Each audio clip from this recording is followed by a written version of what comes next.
자, 오늘 요한계시록 42강 말씀입니다. 오늘 42강으로서 본문은 요한계시록 19장 11절부터 21절까지에 있는 예수님의 재림에 대한 말씀을 같이 나누고자 합니다.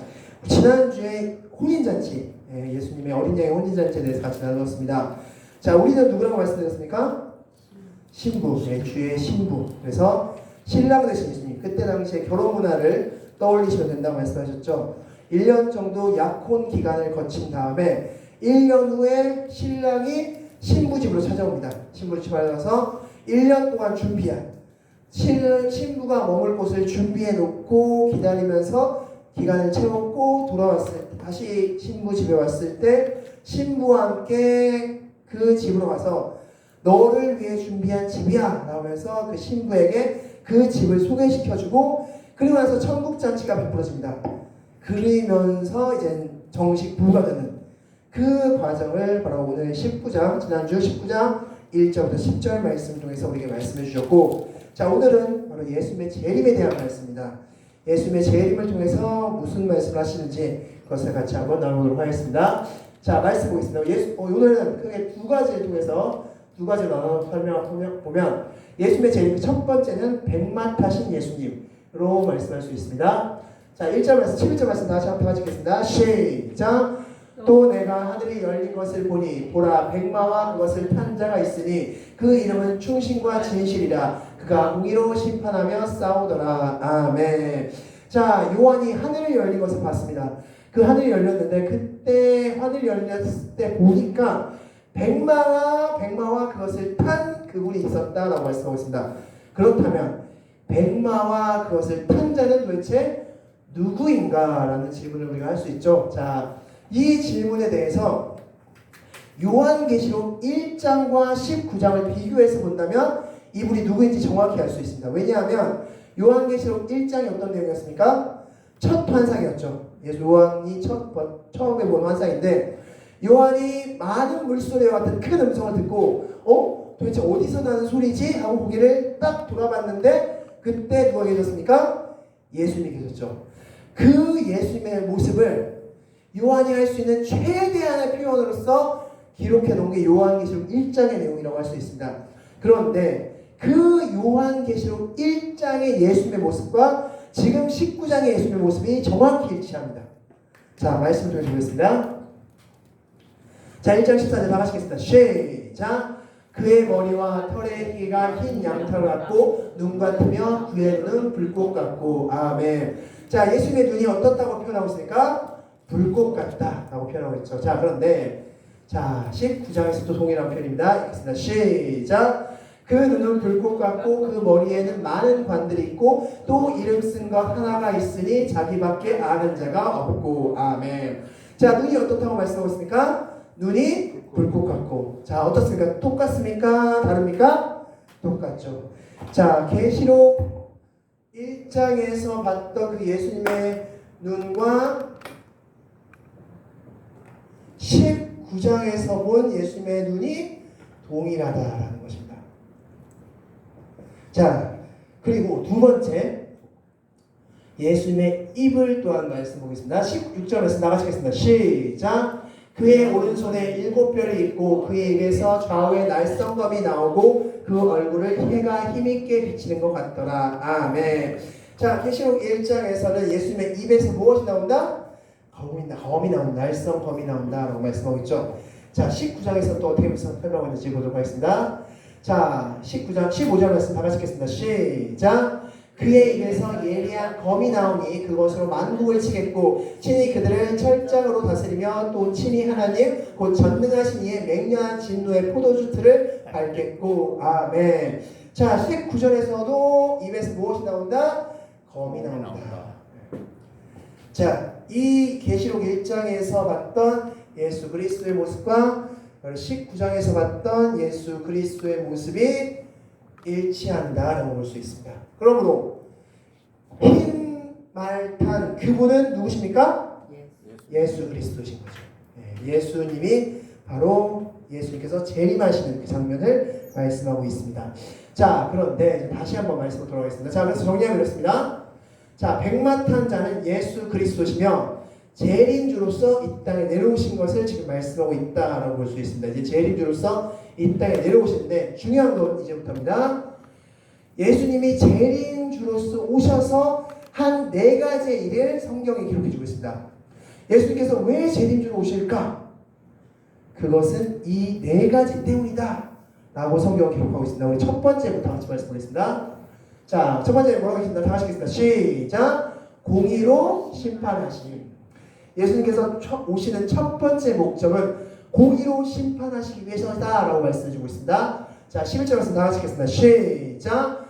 또 내가 하늘이 열린 것을 보니 보라 백마와 것을 탄 자가 있으니 그 이름은 충신과 진실이라. 그가 공의로 심판하며 싸우더라. 아멘. 자, 예수님께서 백마를 타고 오셔서 무슨 일을 하셨냐면 공의로 심판하셨다는 겁니다. 자, 이 공의로 심판하셨다는 무슨 뜻인가요? 공의로 심판하셨다? 정확한 기준을 가지고 심판하셨다는 거죠. 자, 잠시 후에 말씀드리겠지만 그것은 하나님의 말씀입니다. 하나님의 말씀이란 정확한 기준을 가지고 잣대를 가지고 심판하시겠다. 즉 우리가 공의로 심판하지 않는 상황은 어떤 상황입니까? 내가 친하다고 좀 봐주는 상황. 아, 이거 친하잖아. 에이, 뭐 그런 거 하지 그래. 우리 친하잖아. 좀 봐줘. 아, 알았어, 봐줄게. 이런 상황 공의로 심판하는 상황인가요? 아니죠. 네. 공의로 심판한다는 것은 정확한 기준을 가지고 하는 겁니다. 그런 상황을 공의로 심판한다고 표현하는데 그 하나님은 예수님은 재림하셔서 공의로 심판하십니다. 즉 말씀이라는 기준으로 심판하시는데 자, 그런데 중요한 건 공의로 심판하시니까 그 이름을 뭐라고 불렀다고 했습니까? 충신과 진실이라. 즉 하나님께 정확히 가 있으시다라고 하고 있다는 겁니다. 하나님과 정확히 맺어 있는 분, 하나님과 가까이 하는 분이라는 그런 이름을 받았다. 이 충신과 진실이라는 이 이름의 그 본문을 보면 이게 수동태로 되어 있습니다. 수동태. 수동태라는 말씀의 뜻이 무엇일까 그러면 어떤 의미일까요? 공의로 심판하시니까 사람들이 그렇게 불러줬다는 겁니다. 야, 이분은 하나님과 가까이 있는 분이다. 하나님과 함께하는 분이구나 라고 불러줬다는 겁니다. 즉 하나님 스스로 나는 충신과 진실이야 라고 말씀하신 게 아니라 하나님이 너무나 정확하게 공의로 심판하시니까 그 주변에서 야, 하나님은 충신과 진실하신 분이구나. 그 이름을 충신과 진실로 불러야겠구나 라고 말씀했다는 겁니다. 즉 하나님은 재림주로서 첫 번째 하시는 일이 무엇이다? 바로 공의로 심판하신다. 하나님께서 공의로 심판하시는 분이시다 라고 말씀하고 있습니다. 두 번째, 하나님 뭐 하시는 분이시다? 다 같이 하겠습니다. 시작! 승리하시는 분이시다 라고 말씀하고 있습니다. 자, 말씀 보겠습니다. 자, 12절에서 다 같이 하겠습니다. 시작! 그 눈은 불꽃 같고 그 머리에는 많은 관들이 있고 또 이름 쓴 것 하나가 있으니 자기밖에 아는 자가 없고. 아멘. 자, 이게 무슨 뜻일까요? 이름 쓴 것 하나가 있으니 자기밖에 아는 자가 없고. 무슨 뜻일까요? 자, 이름을 썼는데 그 이름을 자기밖에 모른다고 말씀하고 있습니다. 사실 이 말씀은 7교회의 말씀 가운데 우리가 한번 본 말씀입니다. 자, 말씀 통해 보겠습니다. 2장 10절 말씀 다 같이 읽겠습니다. 시작! 이기는 그에게는 내가 감추었던 만나를 주고 또 흰 돌을 줄 터인데 그 돌 위에 새 이름을 기록한 것이 있나니 받는 자 밖에는 그 이름을 알 사람이 없느니라. 아멘. 이름을 한 사람밖에 모른다. 받는 자밖에 모른다. 앞서 말씀드린 그 19장 22장 말씀과 동일하죠. 자기밖에 아는 자가 없고 자기밖에 그 이름을 알 사람이 없다라고 말씀하고 있죠. 자, 이게 무슨 말씀이냐? 이것은 그 당시에 로마 당시의 상황을 알아야지만 이해되는 말씀입니다. 이때 당시에는 로마가 지배하고 있는, 전 세계를 지배하고 있었던 시대였습니다. 로마의 유명한 경기, 게임 중에 한 게임이 무엇이었냐? 로마가 점령한 수많은 나라들이 있겠죠. 그럼 수많은 나라에 수많은 종들이 있을 겁니다. 그 수많은 종들과 그런 맹수들과 전투를 시키는 거예요. 그러니까 경기를 시키는 겁니다. 1대1로 맞붙게 하는 겁니다. 맞붙게 해서 그럼 대부분 어떻게 될까요? 그 맹수에 물어뜯겨 죽을 겁니다. 그렇죠? 그냥 맨몸으로 보내는 겁니다. 야, 너 저 사자 한번 경기해봐. 그러면 경기장에 딱 들어서고 그 주변은 이제 로마인들이 가득 차서 자 이겨라 한번 해봐라 하면서 아이고 야 뜯겨 죽는다 야 좀 도망간다 아이고 골 좋다 이러면서 이때 그런 놀이가 유행했었습니다. 그런데 노예들 중에서도 이 맹수를 찢어 죽이는 놀이가 있었습니다. 너무나 강력한 노예들. 그러면 이 로마 사람들이 어떻게 하냐? 흰 돌을 그 노예에게 던져줍니다. 이 흰 돌에는 뭐가 적혀있냐? 로마식 이름이 적혀있습니다. 그래서 너 앞으로 로마에서 살아. 그리고 이름을, 즉 이 흰 돌이라는 의미는 뭐냐면요, 흰 돌을 받았다라는 의미는 어떤 의미다? 승리하셨다, 승리했다라는 의미다. 맹수와의 싸움에서 승리한 자만이 받는 게 바로 흰 돌의 의미입니다. 그러므로 예수님은, 자 말씀 다시 보겠습니다. 또 이름 쓴 것 하나가 있으니 자기밖에 아는 자가 없고, 이 말씀은 바로 그 당시에 로마의 경계를 인용했을 때 그것을 인용한 말씀입니다. 그때 그 상황을 아는, 이 당시에 도미티안 박해 상황 가운데 있었던 그 백성 유대인들은 이 말씀을 딱 읽으면 아 예수님이 힘들어하는 상황이네, 오 예수님이 승리하신 상황이네, 와 예수님이 재림하면 승리하신대, 이게 딱 이해됐을 겁니다. 우리는 이해되지 않지만 그러나 이 당시에는 정확히 이해됐을 겁니다. 즉 예수님은 어떻게 오셨다? 승리자로 오셨다 라고 말씀하고 있습니다. 그래서 두 번째, 예수님이 재림주로 오시는 두 번째 목적, 두 번째 이유는 무엇이다? 승리자로서 오시기 위해서 예수님 재림하신다 라고 말씀하고 있는 겁니다. 자, 세 번째, 다 같이 하겠습니다. 시작. 심판하심. 예수님은 심판주로서 또 오신다 말씀합니다. 자, 읽겠습니다. 13절 다 같이 읽겠습니다. 시작. 또 그가 피 뿌린 옷을 입었는데 그 이름은 하나님의 말씀이라 칭하더라. 아멘. 자, 예수님이 피 뿌린 옷을 입고 있었다 말씀하고 있습니다. 그런데 이건 역시 수동태입니다. 능동태입니다. 즉 그렇다면 이 수동태라는 표현은 어떤 표현일까요?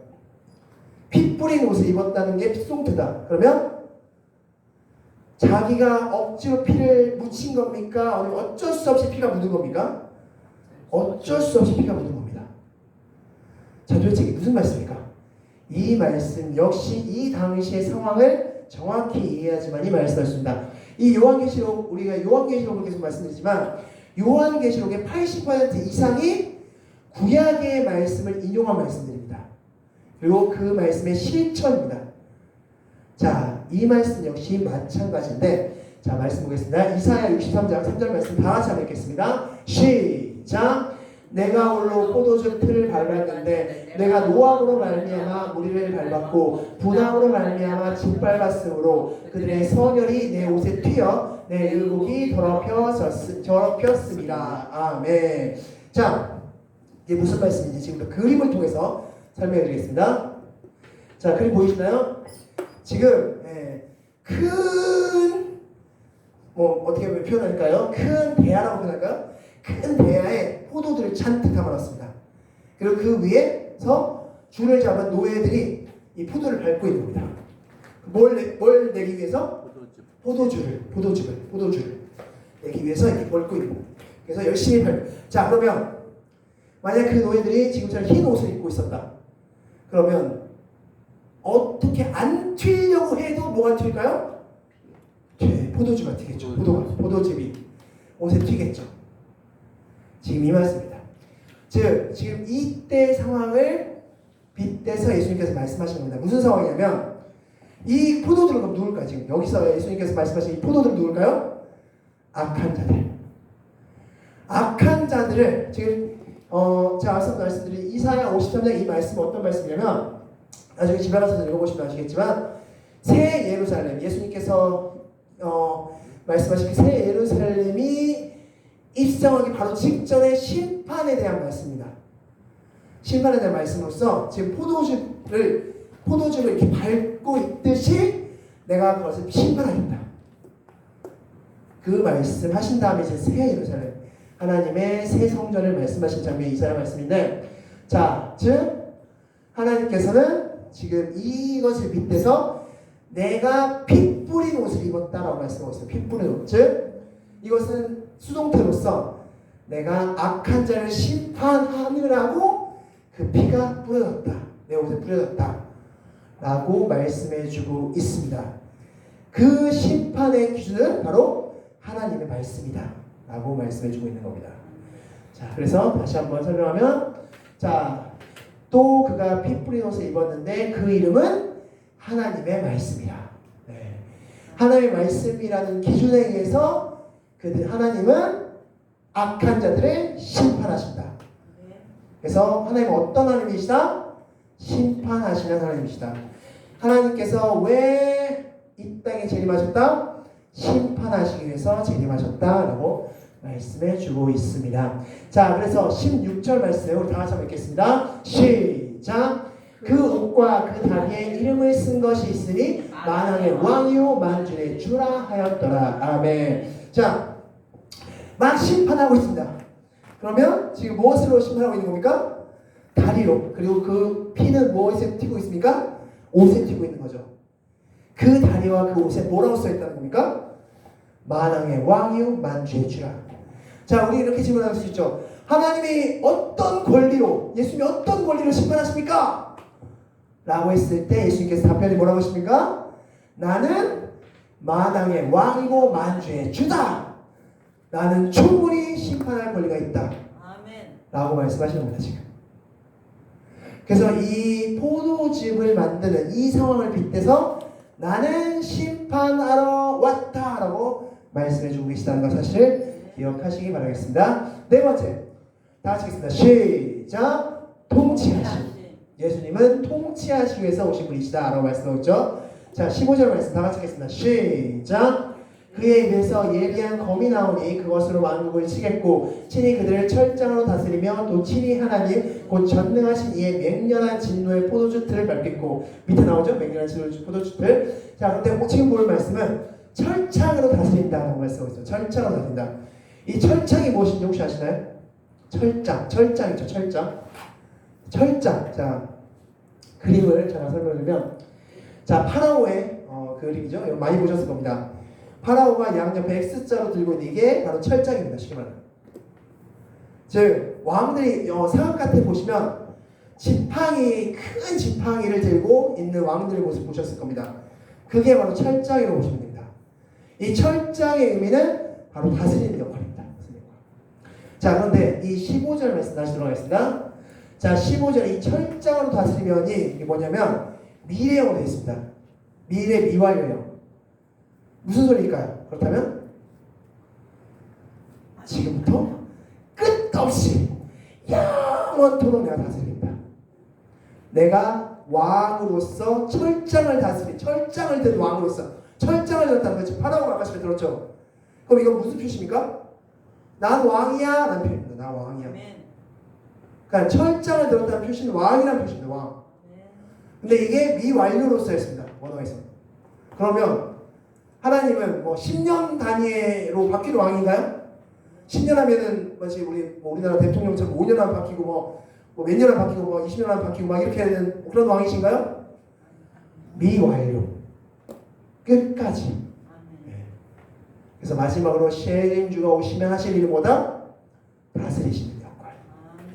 그 역할을 하겠다라고 말씀해 주셨습니다. 그래서 예수님은 공의로 심판하시는 분이시고 또한 심판주로 오시고 또한 다스리러 오시는 그런 예수님이심을 기억하시기 바라겠습니다. 그래서 승리자 예수님을 우리가 그 재림주라고 기억하시는 여러분 되시기 바라겠습니다. 자, 그래서 예수님의 재림 그 첫 번째는 그 네 가지를 말씀하고 있고 그 다음에 또 장면이 바뀌어서 17절부터 21절까지는 바로 이런 말씀이 나옵니다. 새들의 심판이라는 제목의 말씀인데 자, 말씀 통해서 보겠습니다. 17절 읽겠습니다. 시작. 또 내가 보니 한 천사가 태양 안에 서서 공중에 나는 모든 새를 향하여 큰 음성으로 외쳐 이르되 와서 하나님의 큰 잔치에 모여. 자, 갑자기 천사가 새들을 불러옵니다. 그리고 잔치 열렸다 빨리 와라. 새들만 불러보기 시작합니다. 자, 무슨 잔치냐? 자, 21절 다 하시겠습니다. 시작. 그 나머지는 말타 자의 입으로부터 나오는 검의 죽음에 모든 새가 그들의 살로 배불리더라. 아멘. 예수님의 심판, 최후의 심판으로 인해서 악한 자들이 모두 죽고 그 자들의 살을 새가 먹는다라는 말씀입니다. 자, 이게 무슨 말씀입니까? 그렇다면 도대체. 자, 질문이 이것이죠. 새들이 살로 배부른다는 이 말씀 도대체 무슨 말씀입니까? 자, 앞서 말씀드렸죠. 요한계시록 80% 이상은 어디서 인용받았다? 구약에서. 구약에서 거의 인용했습니다. 그럼 구약을 알면 요한계시록이 풀립니다. 구약을 모르면 요한계시록 억지로 풀 수밖에 없지만 구약을 알면 요한계시록이 쉽게 풀리는 말씀들입니다. 자, 이건 역시 구약에서 인용한 말씀입니다. 자, 말씀을 에스겔 39장 17절 다 같이 읽겠습니다. 시작.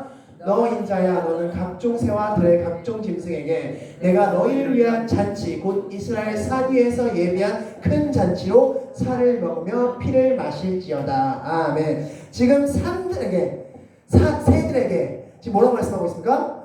너 살로 배불리 먹어. 자, 그리고 나서 하신 말씀이 무엇이냐?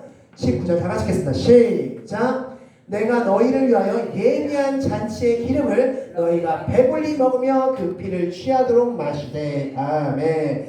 그러므로 이 새들이 악한 자들의 피, 살을 먹는 이 장면은 무엇을 말씀한 걸까요? 바로 잔치라는 거예요. 잔치. 바로 천국 잔치의 그 모습을 말씀하고 있는 겁니다. 그걸 그냥 이렇게 모습으로 환상으로서 보여주고 계신 겁니다. 그래서 마지막 예수님께서 재림하신 후에 우리 가운데 임할 천국잔치의 말씀을 하나님께서 말씀하고 계시다라고 말씀할 수 있습니다. 자, 그래서 이 말씀들을 다 정리하면 예수님의 재림은 이렇습니다. 자, 다 같이 읽겠습니다. 시작. 재림주는 심판주로서 오시며 믿는 자들을 위한 천국잔치를 준비해 놓으신다. 아멘. 이게 바로 예수님의 재림의 모습. 요한계시록 19장 11절부터 21절까지의 말씀을 기억하시기 바랍니다. 자, 말씀을 정리하면 예수님께서 백마를 타고 오셔서 예수님께서는 공의로 심판하시고 그리고 승리하시고 심판하시고 마지막에 다스리시는 그런 분이 되시고 그리고 예수님께서 오신 이후에 우리는 어디에 머무는 사람이 된다? 천국잔치에 임하는 사람이 된다 라고 말씀해주고 있습니다. 자, 그런 것을 기억하면서 우리 주보와 화면을 통해서 같이 문제 같이 나누도록 하겠습니다. 첫 번째, 예수님은 무엇을 타고 오신다 말씀하셨습니까? 자, 백마를 타고 오신다 말씀하셨습니다. 이것은 이제 더 정확히 표현하면 빛나는 겁니다. 빛. 그 빛을 이야기하고 있습니다. 언어를 보면. 자, 하나님의 그 예수의 광채, 예수님이 그 재림 올 때 그 광채를 또 우리가 표현한다라고도 볼 수 있다는 겁니다. 자, 두 번째, 예수님의 눈은 어떻다고 묘사하고 있습니까? 불꽃 같다. 예. 자, 계시록 1장에 나오는 그 불꽃 같은 예수님의 눈이 19장에서 동일하게 설명되고 있고 1장에서 검, 입에 나오는 검, 말씀의 검이죠. 그 말씀의 검이 19장에서도 동일하게 나오고 있습니다. 그래서 이 말씀의 검으로서 악한 자들을 쳤다는 겁니다. 그래서 공의로 심판하신다라고 말씀하시는 겁니다.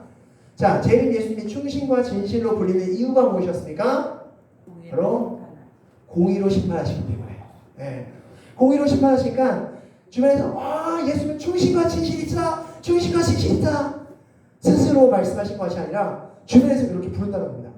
충신과 진실이십니다 라고 말씀하고 있는 그 이유는 바로 예수님이 무엇으로 심판하신다? 공의로, 하나님의 말씀으로만 심판하신다. 이해관계에 얽혀서 심판하신 게 아니라 하나님의 말씀의 기준에서 심판하신다라고 말씀하시는 겁니다. 재림 예수님이 흰돌을 만든다는 의미는 무엇이었습니까? 승리자. 네, 승리자, 승리하신다. 네. 과거 로마 그 경기를 본따서 흰돌을 받고 그 흰돌에는 이름이 적혀 있어요. 로마식 이름이 적혀 있습니다. 그 로마식 이름은 자기만 한다. 뭐 이런 뜻입니다. 그래서 흰돌을 받았다는 것은 승리했다라는 것을 의미합니다. 재림 예수님의 옷에 피가 튀는 이유는 무엇이었습니까?